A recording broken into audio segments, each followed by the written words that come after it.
right, I'm Major Nancy Delaney.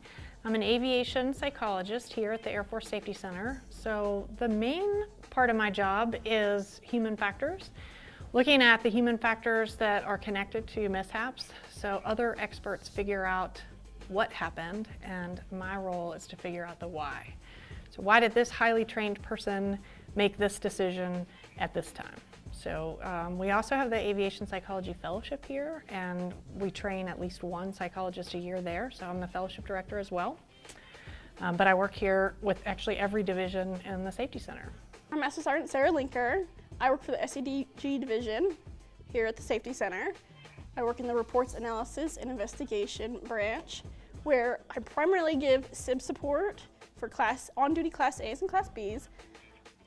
I also review all Class A and B mishap reports once the investigators are finished with them.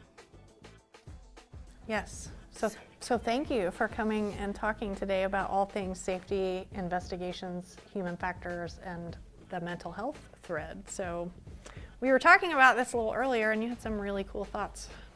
So I've been in safety for about 8 years now, and early on, a lot of the mishaps, all the stuff we would see really bothered me, and you try to be tough and just figure out what was going on, and it actually took me years to kind of realize this idea that we're in wings, we're in squadrons, we're in groups, and we see the members of these groups, and they're part of our community. We do inspections, and we go to meetings, and we're part of extracurricular activities with them, and we know our people. I've always been very possessive of my people. This is my wing, these are my people. And so when something happens, they're who we are investigating. We're investigating their mishaps, and sometimes it's minor, right? They only do, maybe a sprained ankle or something. But when it is something horrific, we know them, and we carry them with us. And even here, we get casualty reports, and I've recognized some names on those from my time in the wing. Oh, yeah. And so those are things that you don't expect to encounter. So with your role, how would you recommend that 1SOs and other investigators deal with those sorts of feelings of your community? Sure. Well, I would start by saying I'm even newer to safety, so I've been doing this for 4 years now. And obviously when we bring somebody into safety in the Air Force as a psychologist, you're a fully credentialed psychologist, you've been practicing psychology, that's a clinical thing that you do in a med group. And we could make some jokes, right, about med group and med group active duty personnel, and we have all that loving sort of fun that goes back and forth in career fields. But the reality is, for a number of complicated reasons, we actually don't understand what each other does very well in the Air Force. And when I came to the Air Force Safety Center to become a fellowship-trained aviation psychologist, I didn't really understand what safety did. I had been in the Air Force 3 assignments and didn't really know what wing safety was, except this entity that exists somewhere on the other side of the base that I don't really work with very often. So I say all that because it's going to be one of the things that I have done in my time here, and that I'm continuing to do, to say we need to be connecting to safety professionals as mental health professionals proactively. And I realized that about 6 months into my time here. And I had gone to Chief James early on to say, how are we training 1SOs in human factors, but also connecting as one of the areas that we do prevention, because you all are similar to like all of our frontline folks who like your fire and all the emergency, because you get the call right away. I mean, okay, maybe we call the ambulance first, but wing safety is getting notified in that checklist quickly. I always say that we aren't first responders, but we are second responders. Yeah. That has been my tagline my whole career in safety, because we are, and we also have that longevity with it, right? Yes. The fire department, EMTs, security forces are going to show up, and then they're going to release the scene to us. And we live with that, sometimes 30, 60, 90 days. And so we do carry that, and we look very intimately at these people's lives and background, and just we learn all about them. Yes, it is. That's a good word. It's intimate. It's very intimate. And I don't know, because I haven't been through your tech school, but I don't feel like you're well prepared for that. I don't think we are either. I know there's been strides made for that preventative, the pre-exposure training. I'll be honest, I don't really know what that is. Okay, well, we could talk about that too. Because it's important and it matters. So I think that when this all started to come along, we actually are going to have at the Mishap Investigation Non-Aviation, the next round, we're going to have the first ever, I get to go teach in that, and I'm going to be doing some of the mental health prevention. I would like to be giving prevention to 1SOs so that they know some of the things we'll be talking about today. But in my homework for that, I reached out to colleagues at OSHA. I go into the research, the literature as we call it, the nerdy types like me, and to see what's out there in the world of safety professionals and the impact that it has on safety professionals to do the work that you do, which, by the way, I also do now, right? So I'm much more intimately involved in what it means to be part of a Class A mishap investigation.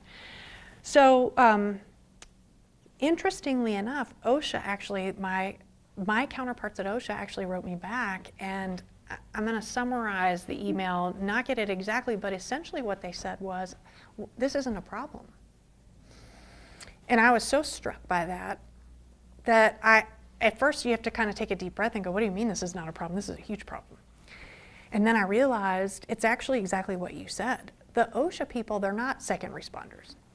The scene is typically cleaned up by the time they would get there. They're not coming right onto the scene, and they might not see the blood or the human remains or the other things that you might have. They really don't do the off-duty investigations like we do, and they have a different job. They're really looking at the occupational hazard much more. They're sort of that third, fourth person removed. I have to mirror that because that is one of the key differences between us and OSHA. You know, people always say, oh, we're just like OSHA, but for the Air Force. We're not. OSHA is very much, I'm going to come in, figure out what happened, fine you, charge you, whatever, and move on. And we're not that. Yep. I'm going to go back to the same word we've said over and over again, intimate. Yep. We have to look at a commander and say, this is what happened, and this is what went wrong, and this is how we as a collective can fix it, so that hopefully this doesn't happen again. We're much more empathetic to the system and to the process and to the human that is involved. So I'm not surprised that it's not a problem for OSHA. So I want to come back to something you just said in a minute, which was hey, we want to be part of that command and we want to be part of how we fix it. Because I actually think that that's part of what makes the intimate connection that we have a little different too than maybe other people who do safety. And so if it isn't an issue for OSHA, maybe it really isn't. Or maybe it's an issue and they don't know it's an issue, right? Mm-hmm. But one of the things that I realized very quickly was that aside from the fact that you have this intimate investigation, that you might actually know this person. So they might live in your dorm, or they might work across the way from you. Even if you don't know them, you certainly could. Because they look like us, they wear the same outfit that we wear, they have the same type of chain of command that we have. And because I firmly believe that everybody who wears this outfit wears it on purpose. You don't accidentally wake up and find yourself on active duty. Mm-hmm. So we believe in the mission and we believe in what we're doing, and so we feel responsible for what happens to every single airman. You know, that's just real for us. It just is. It's part of what makes us who we are. So that individual who's been either injured or partially or permanently disabled, or in the worst cases fatally impacted by a mishap, we definitely feel that. And so when you're not prepared for this, and if I'm not mistaken, all active duty 1SOs were something else before they were 1SOs, right? Yes, there once was a time when we would come straight from basic through tech school. I know there's a handful out there still, so it's not completely exclusively cross-training, but not many haven't cross-trained in. But you got to look for this job.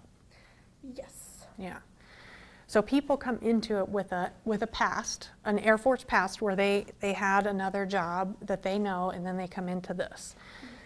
And so I think about that, and I think about, wow, I had no idea.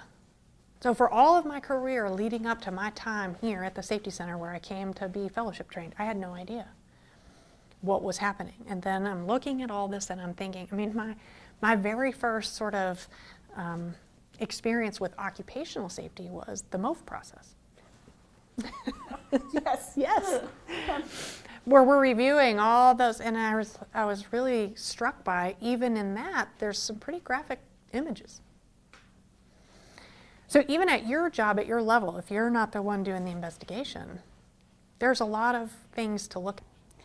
There is. We do review the photos, videos if they have them. We read the entire report, sometimes several times, because they're detailed. Our investigators out there are doing good work. They're doing very detailed, in-depth investigations, and we see it. Like you said, no, I'm not frontline, I'm not doing it, but I've read every Class A mishap report that's come in since December 2019. And it's a lot, and it's hard. But you don't, when you're at the wing and you're just kind of doing C's all the time, and you're like, oh, basketball, or oh, tripping, and that kind of thing, it almost deadens you in a way, if that's kind of the right word. You become numb because you see the same things over and over again. And then I came up here, and it just spiked. It went from like 0 to 60 in just a matter of a month or two. Okay, yeah, because now you're looking at everybody's worst day all the time.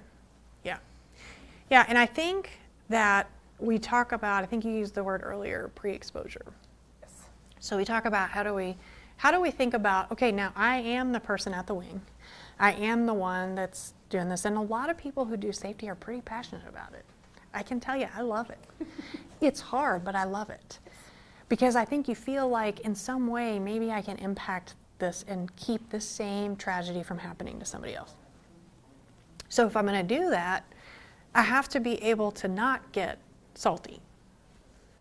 Yeah, so I really good at my last job. I did it for 10 years, and they said, no, if you want to stay in the military, you have to go be safety. So I was like, I didn't know safety was a job. So, but I do love it. It was the best thing that could have happened to me. Like you said, I am very passionate, and I know most people are passionate about what they do. So as crazy as it might sound, if it didn't impact you, I'd be more worried. So I think the very first thing is to think, if I'm working this job and I do have a Class A or a Class B or even a serious Class C, and it really is an intimate investigation and I really feel that and I'm struggling with that, that's a good sign. That tells me you're a normal human with normal levels of human compassion, and that you're responding in a way that we would expect everybody to respond. But then how do I protect myself and not let that keep me from sleeping or, thinking about this while I'm trying to spend quality time with my significant other or my children? And so some of the way to do that, if we think about what can we do as safety professionals, and I will tell you that most of my Class A's end up being in the aviation world. So you're listening to cockpit voice recordings in an investigation sometimes hundreds of times, because especially certain sections, which are usually critical things went wrong sections. And you have this weird experience when you look, and I don't know if this happens to you when you do like a motor vehicle accident or something, where you're looking at all the evidence, and you almost find yourself like thinking, like this time they're going to make it. Like you listen to that CVR over and over and you're like, they were so close. It's this weird human experience that you have sometimes. So not necessarily in my motor vehicle mishaps, but more so there was one I did a drowning, and it was in a training environment. So we ended up interviewing quite a few of the students and the instructors, but the audio, and every time it was like, okay, we're calling for him. Okay, he's not here. Maybe he didn't show up. Let's call the school. So it's same kind of, you're listening to this testimony, and everyone you can tell as they're speaking that point where even in retelling it, when they know the outcome, where they realized even they were like, and then it wasn't okay. But I do this, it is the same. It's like, okay, all right, they're talking about swimming and they're it's great, and then it's not. Yes. Yeah. And so for us to be able to do this job well, and to do the things that I think all of us want to do, which is with integrity, get to the best, here's what happened, here's why. Because if we really aren't answering for the why, we're not mitigating risk. And the why is, if the what is intimate, the why is exceptionally intimate. So this thing you hear people talk about, compartmentalization. Yes. Right? Yes. You have to compartmentalize. And doesn't that sound all nice and easy? I find, I don't know if it's my age or the amount of, I don't necessarily trauma, but the amount of exposures I've had, that doesn't really work. Okay. I mean, it works, but it works less and less the older I get, it seems. I don't know if it's because I'm decompartmentalizing correctly, maybe that's the problem, but what I've realized the more of these investigations I've done, the harder it's been to keep them in these nice little bins. Yes. Well, and I think that part of it, it's certainly temperament and personality. Some of us can do the compartmentalizing thing easier than others. And you're not wrong. The more exposure you have and the more mishaps you do that is just like one you've already done, the harder that becomes too.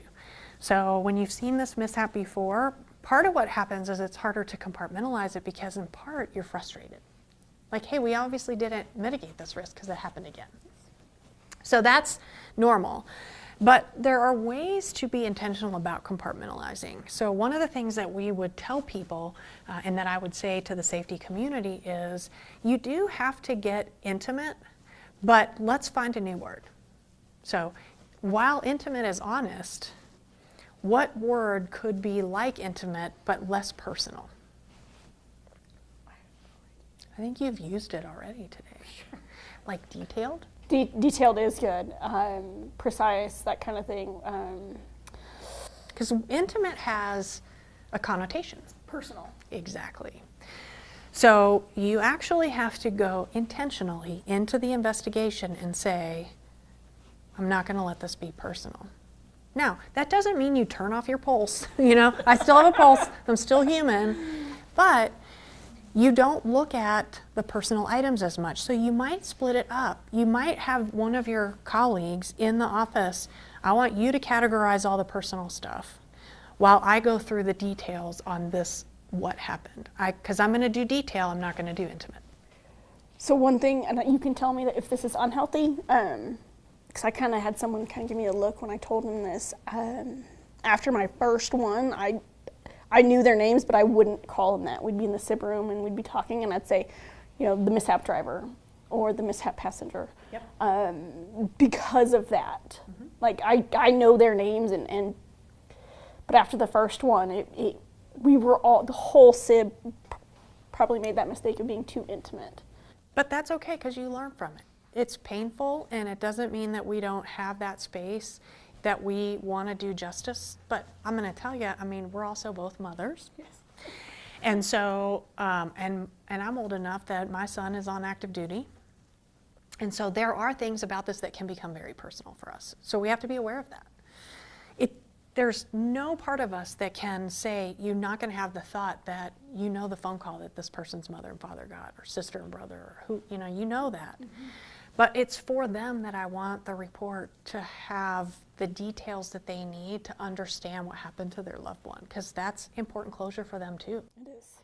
So we do those things, but we do it with detail and not intimacy. So one of the things you can do is share the load. So somebody else that's further removed from the investigation can do some of the more intimate things, like collecting driver's licenses, maybe even getting medical records if you need the medical records to be gotten, if there are conversations that need to be had with either the FAR or loved ones or commanders. You don't do all of that. We have to try to share some of those things. If you are in a situation where you actually have to be involved in the mishap, which has happened to me sometimes where things are still on the airfield or whatever else, it's going to be somebody else's job. Or if you're still out there and you're going to have to, you know, hey, we've got to collect things from the scene, don't spend a lot of time looking at the things that are personal. So I do that on purpose. Like, hey, there's got to be just a mechanistic way that we go in and we pick these things up. But don't look at the photographs. Don't spend a lot of time looking at the things that personalize it, because now it's intimate. That makes a lot of sense. That more of that methodical.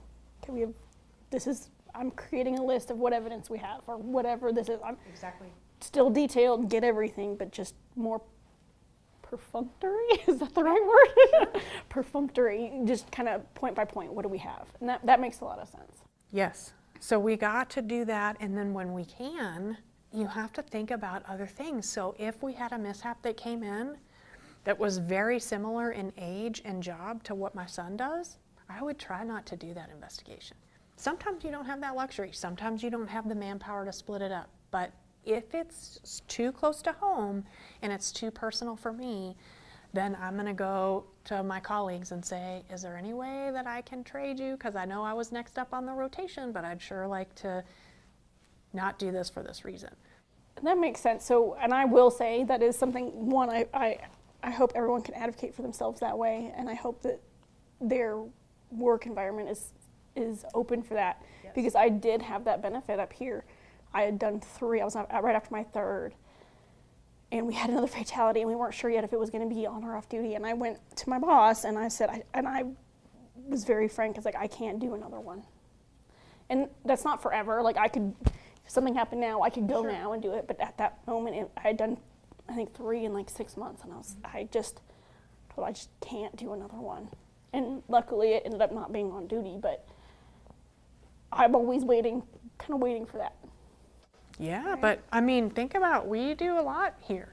And some of the busier wings are in that same situation. You might have 2 or 3 in a bad luck streak where you have 2 or 3 motor vehicle accidents in a row. And you have to be careful of, like, this has happened here before too, where, oh, we had a parachute situation with a fatality, and since you know all about parachutes now because you just did this, we're going to send you on the next one. You have to do a vector check with that person and really make sure that they're okay with that. And if they're not, we have to make space inside the career field to take care of each other and go, he can consult on this one, but he's not going on another one just like this. Sometimes it's too much. And that's true. So the last one we did have was a tactical vehicle, and I had done 2 tactical vehicles, and I wasn't the SIB rep, but they were in contact with me. Like, they called me probably every day, and that's, I kind of gave them my wisdom I had, and they did a good job. And so I'm always okay with that. Was it easier to compartmentalize that way? Yes. Very good. I was able to impart my wisdom and my lessons learned and the difficulties I had and just some tips and pointers, and it was a lot easier from that distance. And that's the thing that we want to create. So somebody has to be the one that gets into the details more, but it doesn't need to be every single time. If we can do those kinds of rotations, if we can think about, this one's too close to home. And then lastly is, how do we share and process what we've been through? I don't know what the wing environment is like because I haven't worked at a wing. So I know what it's like here, and I know that I'm fortunate because in general I usually have a fellow who's another psychologist that I can talk to from that side.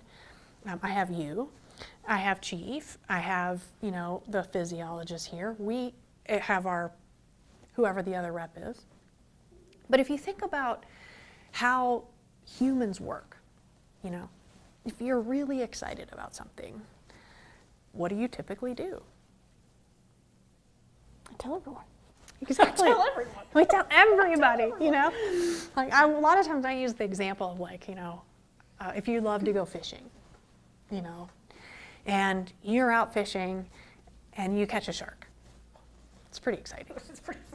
It's a pretty big deal. Then what do you want to do? You have pictures of it, right? And then I'm like, hey, look, Sergeant Lenker, look at this. Look at this shark. I caught this shark,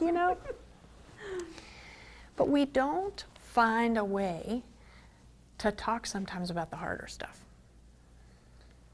Why do you think that is? Because it's vulnerability.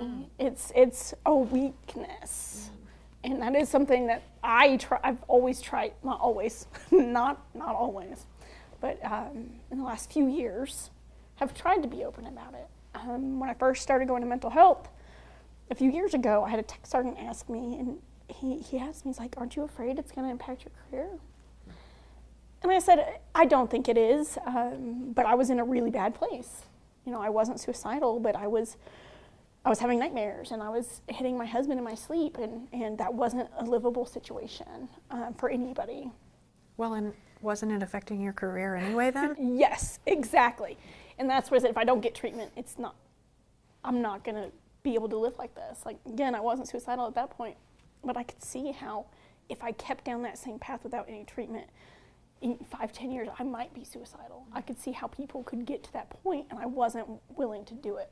But even if not, you weren't well. I wasn't. I was sick, and I needed help. You're not optimizing your experience of life, Yes. which, as we know in safety, is precious and fragile. Yes.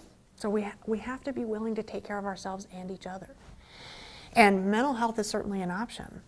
There are lots of things, even if we change our approach to some of this, that might keep somebody from having to do this in a way where it's like, hey, now I need treatment. Because we, as a community, didn't take care of you. And we didn't provide you the space to process those things.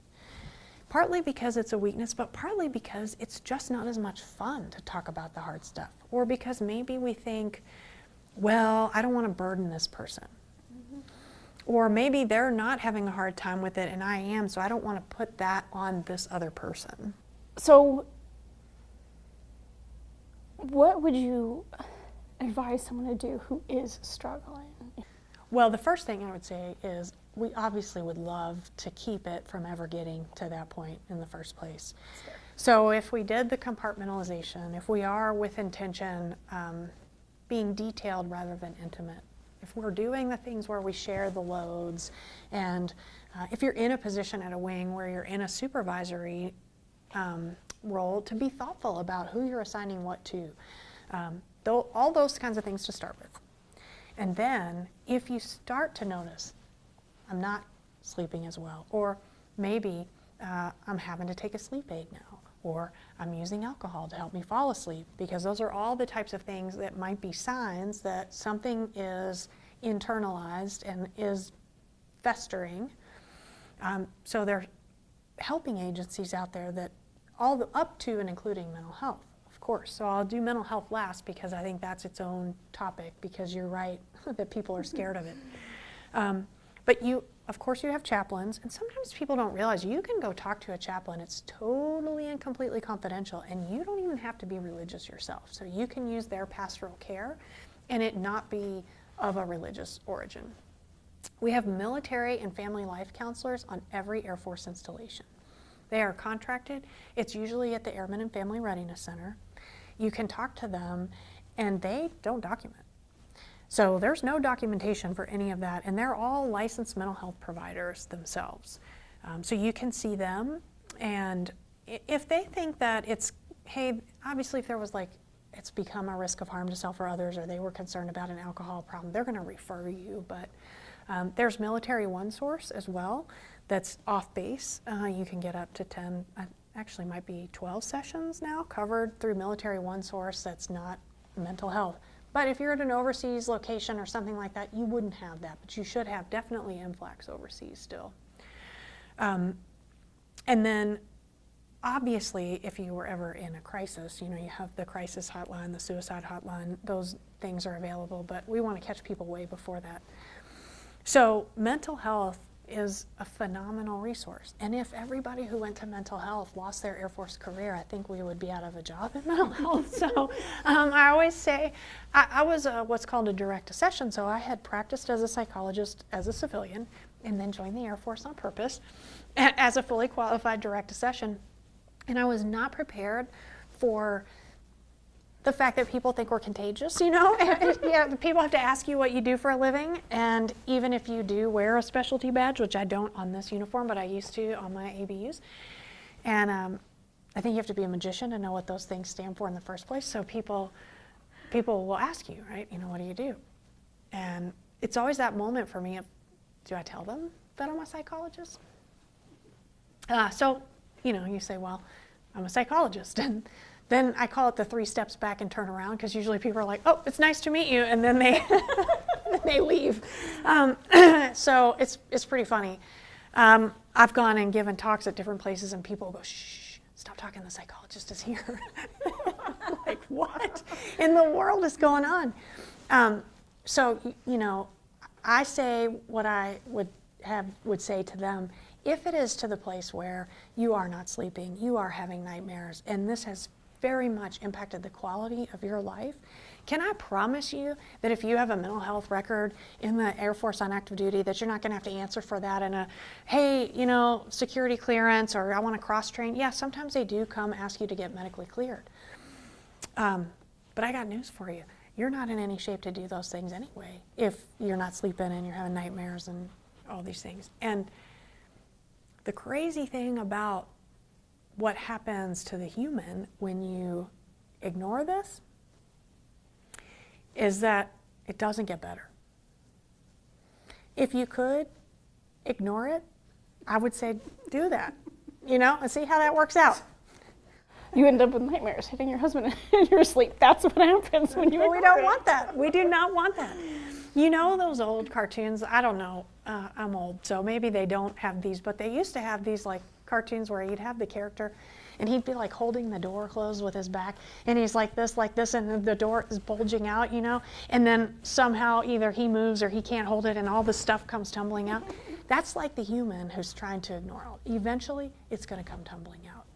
So if you come see a mental health provider before it gets terrible, it's actually a less dosage, if you will, to get back to feeling optimized than the longer you wait and the more you hold all that in, the more things that are happening actually physiologically to your brain and your body, and then just overall to your well-being, that makes this harder. So don't wait. Do something. If you're not comfortable going to mental health, do one of those other things, and reach out and say, hey, I need to process this. And if you don't want to do any of those things, then find a trusted colleague and say, I got to talk about this, because that's the way we work. We're social creatures. And that's why when we catch a giant shark, we have pictures of it, we're super excited about it. Or like when your assignment gets loaded, and you're like, oh my gosh, I got an assignment, you go running down the hall. and you don't think about the fact that maybe that communicates to everybody else, like, oh, you don't want to be here anymore. No. It's so funny. But really, we are, and the human condition really does depend on other humans. And so we need each other, and we need to be thinking about this. And so it's a multifactorial thing that I want us to hopefully continue to carry forward all the way, starting in how we train, what pre-exposure, because you're so right. I don't really know what pre-exposure means. Well, it's not your job to know what it means, but it's my job to make sure we're training people in that. And so I want to make sure we're getting there. And that we're talking about this, that it is normal, and that anybody who works in this career field has either found a way to compartmentalize very effectively or is struggling. And even then, sometimes they just get you, because you have, for whatever reason, right, one mishap just gets you. So, yeah, but I just want to say I appreciate that the Safety Center is doing the podcast. I appreciate the invitation to talk about this. I appreciate your willingness to come in as a 1SO and bring your honest personal perspective to this. And for anybody who listens, we're open to feedback about this, and we would love to hear thoughts, ideas about things you guys have thought about that I'm sure we have not, that we would love to know more about how we can implement these types of changes to make sure we're taking care of this career field, because I got a lot of energy for doing that. So, me too. Thank you.